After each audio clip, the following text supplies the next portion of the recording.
এই তারেক রহমানের সন্ত্রাসী দল, ছাত্র দল, যুব দল, আজকে তোমাদেরকে বলবো, কই তোমরা আজকে কোথায় গুপ্ত হয়ে গিয়েছো? আজকে যে রাজপথে দেখা যাচ্ছে না, বাসায় কি ঘুমিয়ে আছো নাকি পালিয়ে গিয়েছো? পালানোর জায়গা পাবেন না।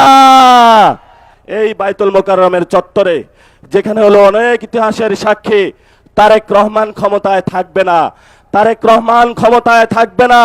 পতন শুরু হয়ে গিয়েছে। এখন তারেক রহমান হলো পিস্তল তাক করবে। আমরাও বলি 1400 লোক গেছে, বুকে গুলি চালান, সমস্যা নাই। তবে আমাদেরকে কোনো পথ টাকা দিয়ে কিনতে পারবেন না, কোনো নেগোসিয়েশন হবে না, একটু হবে না। পতন হবে আপনার বাংলার মাটিতে।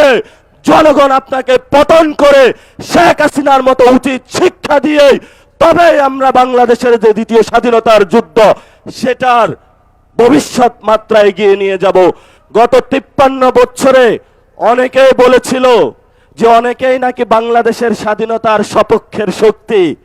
আগামীতে আমরা দেখব কারা বাংলাদেশের পক্ষে, কারা বিপক্ষে, কারা লন্ডনী, কারা দিল্লি আর কারা ঢাকার অনুসারী, সেটা আগামী যুদ্ধে প্রমাণিত হবে। মুখে মুখে বললে প্রমাণ করা হবে না।